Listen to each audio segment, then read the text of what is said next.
Okay. Madam Chair, we can provide you with a spreadsheet which shows the projects that we've got up there within the next 5 years, and all the other projects which were in the draft LTP pushed out beyond that point. Okay. And that lists all the projects by line item as well, so you can see which ones would no longer be included within the LTP. Yep, Glenn, you're next. Thank you. I suspect my question may have been asked now because it was around the effect of delays in anchor projects, given that, as you've said, you know, that interrelationship obviously exists between this and the anchor projects. We've got delays there.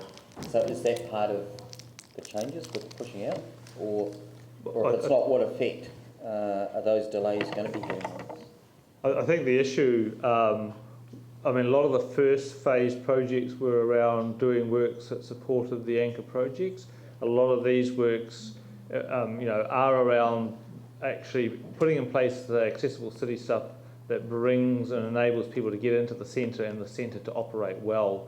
So a lot of this work, and particularly if we think about Victoria Street and the slow core, is actually about supporting private investment going and not about supporting anchor projects. And again, it's that whole what are we doing as a community, or what are we actually either leading or responding to that encourages that investment and makes this a pleasant place to invest in? Because we know there's still some resistance in the marketplace to coming back in the centre. Part of that is the experience that staff have when they get out onto the street and want to walk down to grab a coffee or do some shopping. So part of that, particularly in that slow core, there's a lot of traffic, but there's a lot of amenity, there's a lot of other value add that comes in from actually upgrading that. All right, Phil. Thank you. I just really want to ask you perhaps to elaborate a little more on how in fact the key projects you have in front of us, how in fact they're interconnected, like clearly the wayfinding is, and yeah, it's just, and I'm not sure which one of you might, because that to me seems to be part of the key too. Well, the wayfinding is very interconnected with the development of car parking facilities and making sure that people can get to those new facilities efficiently, easily, and we reduce the amount of unnecessary traffic hunting around for spaces in the heart of the central city. It would also give us those critical linkages through the central city for the cycleways, how people will connect through the central city across those. The slow core, as we've just said, I think it really is integral to the development of the cycleway programme. I think if we weren't to treat a cluster of streets in the heart of the central city and achieve a self-enforcing low-speed zone there, and most of this would deliver those threshold treatments, people getting it, that they understand that these are slow-speed streets, then that network is fractured through the heart of the central city, and that would have an impact on the order and the delivery of the major cycleways programme, I would suggest. The St Asaph Street upgrade similarly is about actually us getting value out of the separated cycleway that we're currently delivering on Chewham Street and providing that very important connection across the southern part of the central city, avoiding cyclists needing to be on Moorhouse Avenue, for instance. The two streets of Victoria and Kilmore really are all about supporting the revitalisation of the residential in that area, and so those were always seen to be an appropriate transport response to people coming back into that part of the central city and finding it an attractive place to be. And I think we've just discussed the sort of the thinking behind Victoria Street and the Riccarton Avenue. Thanks, Tim. I've got one other quick follow-up question. You've really alluded to quite a number of safety features around these projects. So within the second phase, I'm assuming that these projects also will cover any necessary safety issues. Absolutely. For people to have confidence that the slow core is what it's intended to be, then we need to do sufficient engineering treatments on those roads. So drivers coming in there who can still access those streets, but they do understand that this is an engineered slow speed zone. So that goes beyond relying on simply 30k signs coming in there. It actually begins to implement some of the engineering measures at the thresholds to achieve that vision that we are now in the slow core. Further measures, which were in the original phase 2 programme, would then go on and introduce further engineering treatments and measures on those streets within the core and other streets like Montreal, for instance, which do fall out of this compressed phase 2 programme. So that's why there's a big difference in funding terms between this and the original programme, is we would have done that level of treatment that you see on Victoria Street there on a far greater number of streets across the central city, and that would have been delivered earlier. We believe this delivers a lot of the core transport benefits early, and but that's why there is that big cash difference between this programme and the original. Thank you. David? Thank you. Look, you discussed Kilmore and Salisbury just a short moment ago and outlined possible advantages for residential development. Are there any other sort of essential reasons why these two should be brought forward for the accessible city plan? Yes, the Salisbury Street upgrade would deliver quite an important east-west protected cycleway across there towards Hagley Park. So that was a very strong element of the Salisbury Street upgrade. The Kilmore Street two-waying enables Environment Canterbury's new bus network to get into some of the routes in the central city. There are interim route arrangements in place there at the moment. So there are bus routing benefits that come from this, and there are cycle routing elements that come from it as well, on the back of this two-waying of those two streets. Does that answer it? So further to that, then Christchurch has probably got used to its we're 13.5 million in turning these two back to two-way streets. Two questions really. Is it absolutely essential, and secondly, is it part of the government blueprint that we would have to negotiate with government on aspect of it, or can we review the actual decision at some stage to whether or not in fact it's an expense we really want to go to return these two streets back to two-way?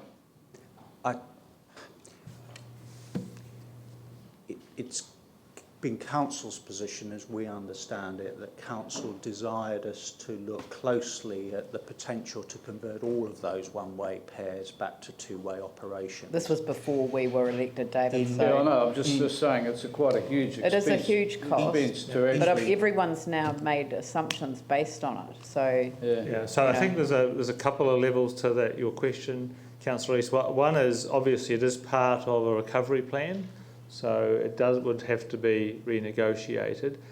There has been a long-standing desire by previous councils, going back as long as I've been in the city, to actually take out the one-ways, because there's been this understanding that the one-ways, while they're very efficient from a transport point of view, don't actually work very well for a land use activity on the side of it, or they certainly create barriers. And I think one of the key things why Salisbury and Kilmore actually are important is actually to strengthen the connection into the residential area north of that, and actually to pull that residential area down onto the central city. So whether it's the right level of investment, that's a question for council to make given its current funding, but I think the philosophy and the rationale for actually going to two-way and actually slowing those streets down and bringing that residential area in the north much closer to the centre is still a sound direction we want to travel in. it's a barrier. I mean, one-way streets are a barrier to residential neighbourhoods. That's right. Yeah.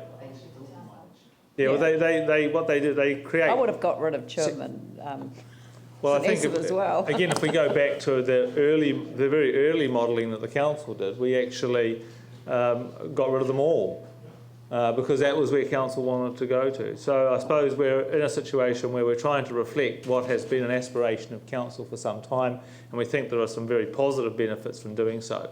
Ultimately, it becomes a decision for what you wish to invest and the timing of that. That's right.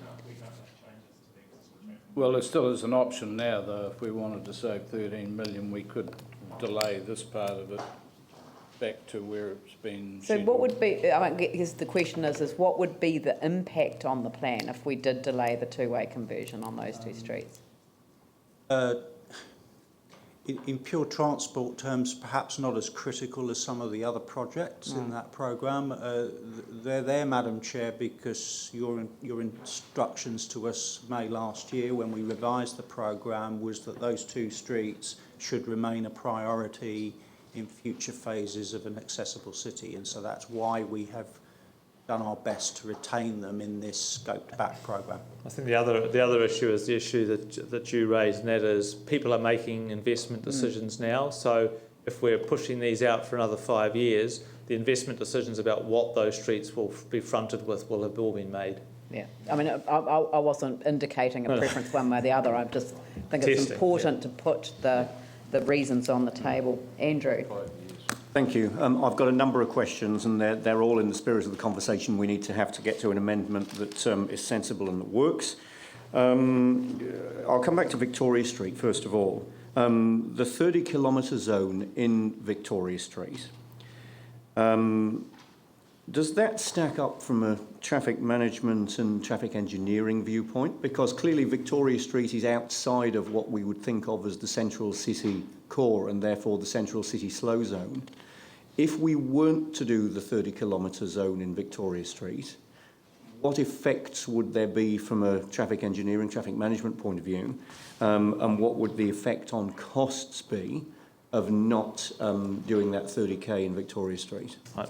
So I'll let Tim answer the technical detail, but I think right from day one, Victoria Street is actually probably the most complex piece of the traffic network in the central city because it actually is the point at which, if you think about Papanui, but also coming in from Riccarton and Deans Avenue, it's the natural point that people want to turn down. So, in fact, actually dealing with that one section of the road, given that there's a significant amount of competing demand for that street, both as a retail street, now I suppose more as an entertainment street, but also as a major entrance route and exit route.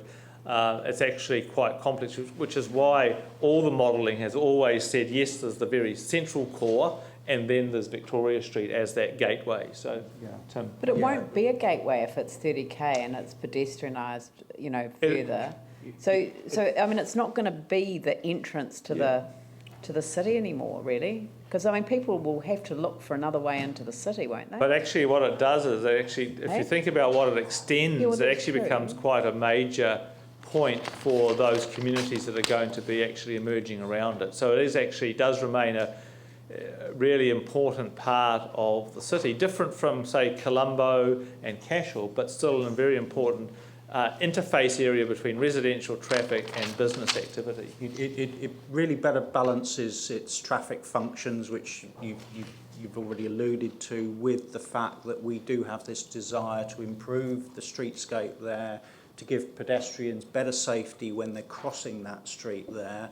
And a 30k, we believe in traffic terms, is the right speed limit for a road with that sort of mixed activity. And so Victoria Street is in that group of streets just outside the central city. The other street we're looking at in similar context, although it's not in this programme here, is Colombo Street South between St Asaph Street and down to Moorhouse. Those are the two key streets where we believe there is sufficient frontage activity and transverse pedestrian crossing activity and so on that warrants those being gateway streets into the heart of the central city. So when people come in from the avenues, they begin to appreciate that there are streets here where they can access them, but actually the priority is very much on the street activities, pedestrians crossing and so on.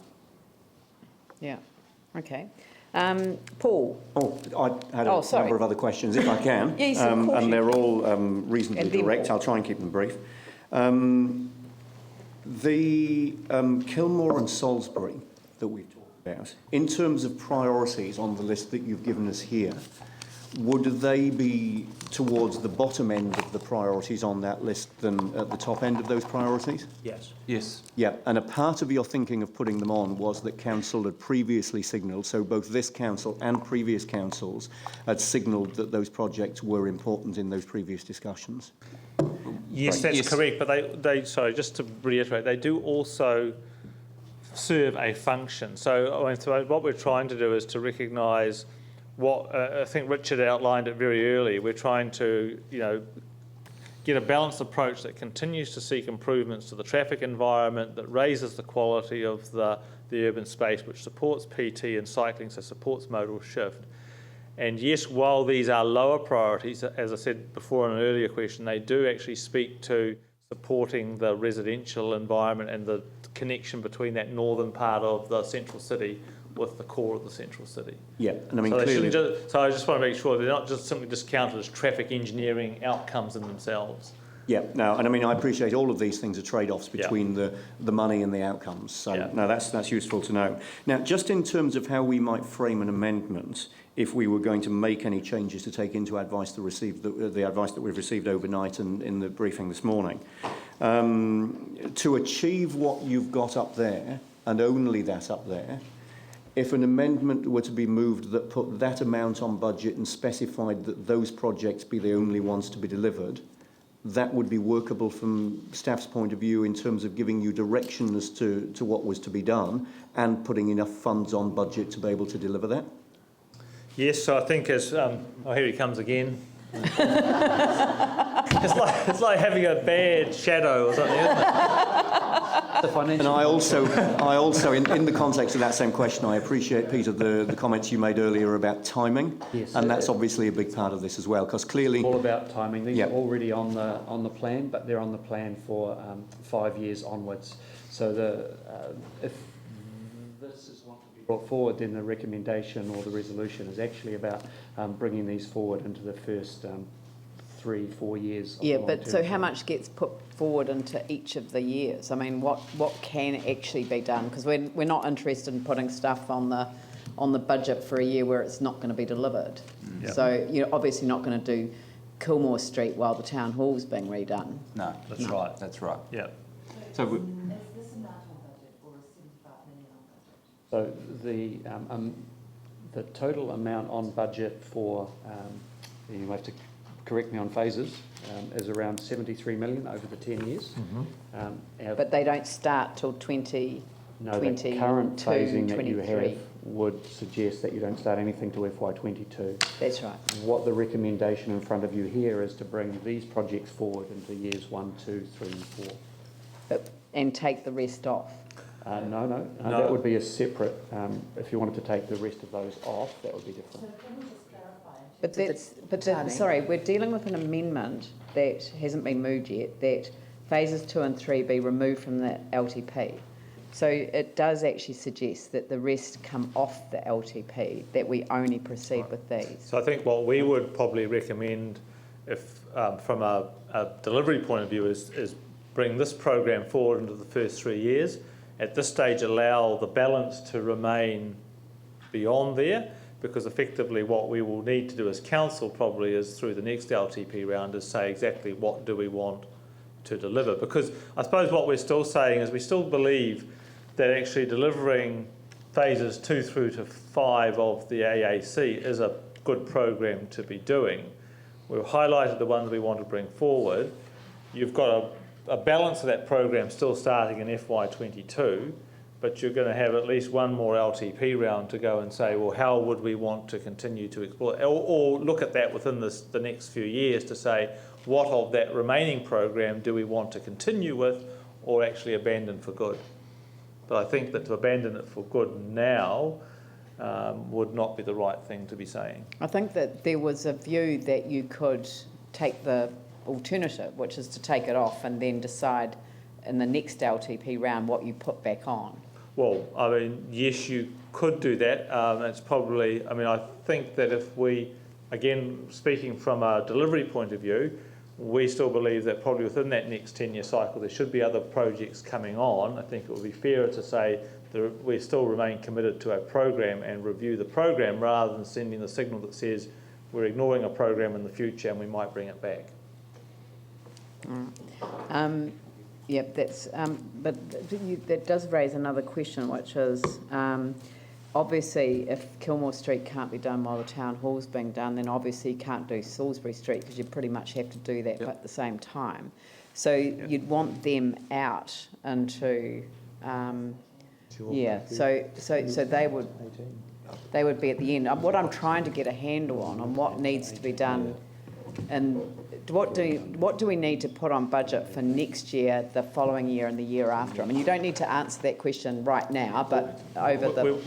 We've sort of got a bit of a straw person. Yeah. We can rejig that and bring it back. We only found out about Kilmore Street being reduced to one lane this morning, so we'll just have to rejig it and push Kilmore and Salisbury out to probably 4 or 5 years' time, I think, or 3 or 4 or 5. Yeah. So, and the other ones would be earlier. So we've got a spreadsheet here which shows the projects, and we can just do a little bit of tweaking in the break and bring it to you if you'd like. Yep, that's great. Paul's next. Looking at the $29.5 million spend, would it be fair to say that by doing this, we're going to encourage the modal shift? We're going to give effect to a $160 million cycleway? And we're also going to give effect to the many, many millions of dollars we're putting into bus priorities. Yeah, it's obviously going to deliver on the investment that's been made. I mean, it's interesting that it wasn't too long ago that we actually were worried that we were going to deliver the Central City cycleway and we wouldn't connect it to anything beyond the 4 avenues. We do have a risk that we'll do all the 4 avenues and we won't have anywhere to deliver it to. So it is all about connecting up as well. Yep. The second question is around the two-way conversion, and I realise there's going to be a delay because of the town hall. But if we're to achieve an increase in population in the city of 20,000 people, this two-way conversion is going to be critical to creating amenity for those streets and encourage that increase in population. Would that be fair to say? Yep. Oh, a key part of it, that's for sure. Excellent. Good question. Yanni. But just picking up on that Kilmore Salisbury Street, actually the logical thing to me that it suggests is that you actually two-way Salisbury Street now, even if it's in a temporary capacity, because if you've got Kilmore down to one lane, why wouldn't you want that additional capacity? And I mean, I think the issue with two-weighing is separate than the cost of the public amenity. So, I'd be really interested in what is the cost just to two-way it, but not provide this sort of gold plating until after all the development's been done, and then we go on and we actually gold plate it when we know, because I also understand, and you can correct, I mean, I'd like your opinion on it, but my understanding is we've asked NZTA for extra funding to fix the roads in the central city that are going to be damaged from all the construction and demolition activities that are occurring. So I'd just like to understand, can we get the information around what we could do in terms of Salisbury Street, just two-laying it, but not gold plating it until after the Point of order, actually, I think the word gold plating is actually uncalled for. Well, anyway. Higher level of increased public amenity greater than other streets in the eastern suburbs that are going to be fixed in 30 years, if you want me to. Well, hang on. Is there an answer around should we proceed with Salisbury Street two-way conversion given the one lane aspect of Kilmore? I think we've always been concerned about converting streets from one-way operation to two-way in isolation. Yeah, so I agree. We've always seen them as a pair.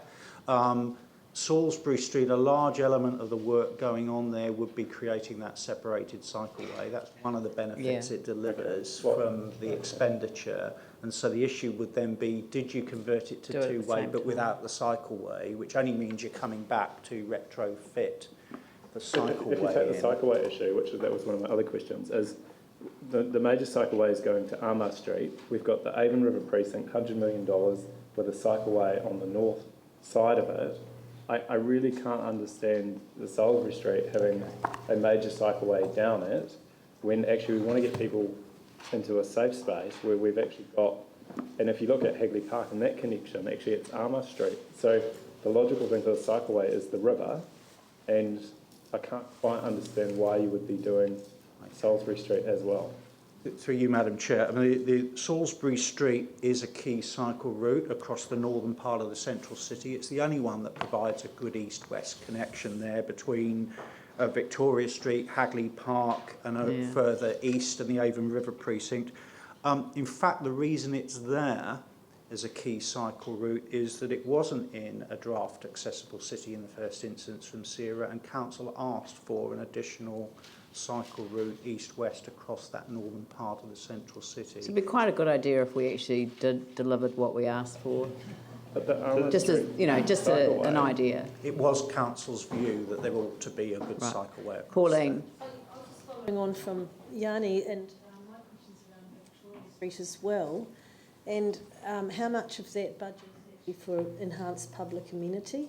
Because to me, Victoria Street works, people pour in there, they flock in there. What the submitters told us is that they have pedestrian safety issues and traffic congestion issues. So is it possible to get that information, breakdown on how much of that figure is actually enhanced public amenity? Yes, I think we can provide that. There'll be broad order breakdowns of the renewals versus the enhancements, but yes, I think we can get an order of what's intended there. It will be quite interesting because I keep going back to that, because literally until I had one of my elevator conversations in the building, I didn't understand that the engineered route north is to carry on down to Beeley Avenue.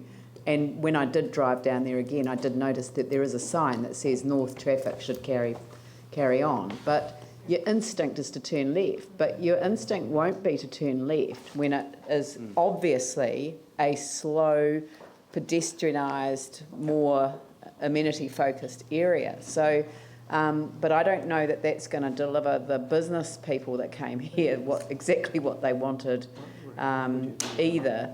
But because I don't know where is the car parking for those that do use cars that don't shift their mode?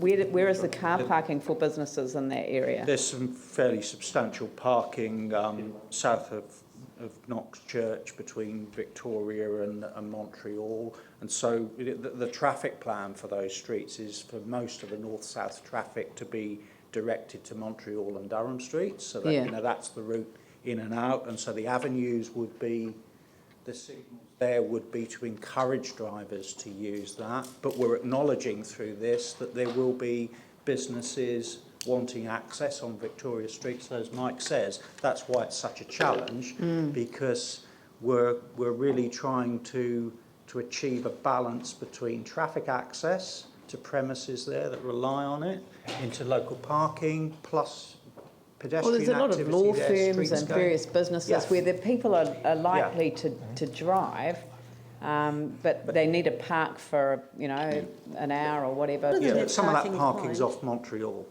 Some of that parking's off Montreal. As you come up there are access to those. So tucked in behind the buildings. Yeah. Yes, and there's also, isn't there some large car parking off the back of Peterborough Street there at the moment, which we're operating? Yeah. Yeah, I mean, it's just that long term that's going to be an issue for that area. Yes, yep. Yeah. The parking plan does signal that there's going to be a demand north of the square, and that's one of the things that we're looking at post Litchfield. But Victoria Street is key because it does prioritise a lot of modes down there, and that's the reason why it's so tricky. It's for public transport, it's for cycling, it's for walking, and it's private vehicles. It's a lot to stick in your 20.1 metres of road space. So hence the reason why you get an elevated budget as well, because it's quite complex for a short piece of road. Continuation of the bus priority, which will come down Main North Road, Papanui Road, Victoria, and then Salisbury, is it? Across to Manchester, down to the... Yes, down Kilmore, Manchester. Oh, Kilmore, sorry. Yeah. Oh, yeah, part of both. So how does that impact on delaying Kilmore with the town hall? It'll take. Yeah, I think that's one of the things we'd have to look at. Certainly, Kilmore is one of the key PT routes as well, so it connects in, as does a small portion of Salisbury Street. But I think that no point in us spending money on Kilmore Street whilst the town hall has been done. No. We've got to keep that in mind with all the big projects and the roading around them. Yep. It's a timing, isn't it?